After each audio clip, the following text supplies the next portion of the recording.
जय हिंद दोस्तों, मैं हूं आपके साथ सुनील। इसरो ने चंद्रयान 3 से लैंडर को सफलतापूर्वक अलग कर दिया है।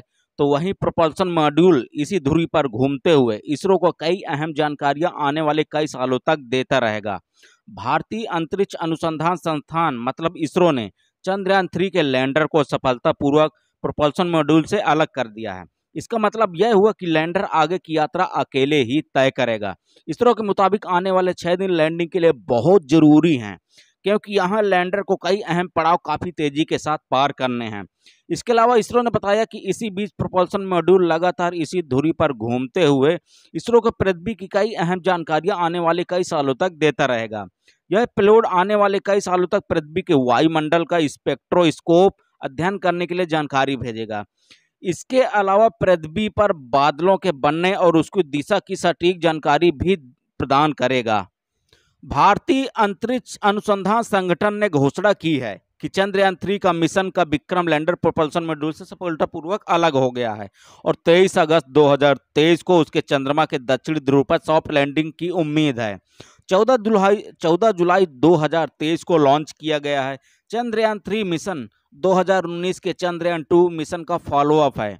इसमें एक स्वदेशी प्रोपल्शन मॉड्यूल, विक्रम नामक एक लैंडर और एक रोवर शामिल है, जिसे प्रज्ञान नाम दिया गया है। अपने पूर्ववर्ती चंद्रयान 2 के विपरीत चंद्रयान 3 में ऑर्बिटर शामिल नहीं है। इसके बजाय इसका प्रोपल्शन मॉड्यूल एक कम्युनिकेशन रिले सैटेलाइट के रूप में कार्य करता है, जो लैंडर के संदेशों को डिकोड करता है और उन्हें इसरो तक भेजता है।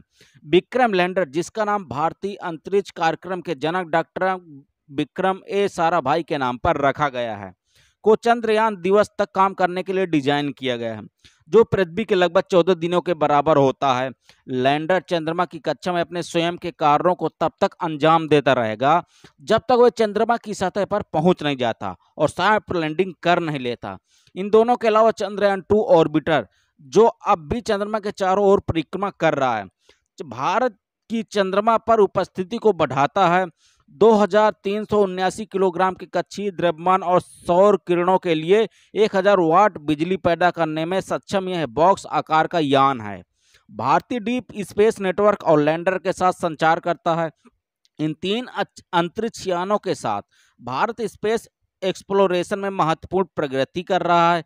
विक्रम लैंडर की सफल लैंडिंग इसरो के लिए एक ऐतिहासिक उपलब्धि होगी, जो चंद्रमा की सतह पर सुरक्षित लैंडिंग और घूमने में एंड टू एंड क्षमता का प्रदर्शन करेगा, जिसे वह 4 साल पहले चंद्रयान 2 के साथ हासिल नहीं कर सका था। हालांकि भारत चंद्रमा के आसपास अकेला नहीं है। चीन, अमेरिका, कोरिया के भी चंद्रमा के ऊपर मंडराने वाले एक्टिव मिशन हैं। जैसे कि दुनिया देख रही है, भारत का लूनर मिशन नई वैज्ञानिकों खोजों और यानी तकनीकी प्रगति को उजागर करने के लिए तैयार है। भारत क्या दोस्तों इस उपलब्धि को इस बार चंद्रयान 3 के जरिए हासिल कर लेगा? तो आप मुझे कमेंट में जरूर बताना। क्या दोस्तों लूना 25 जो रसिया का मून मिशन है और भारत का चंद्रयान 3 मिशन है, कौन सबसे बेस्ट है? तो मुझे अपने कमेंट में अपनी राय जरूर बताना। धन्यवाद।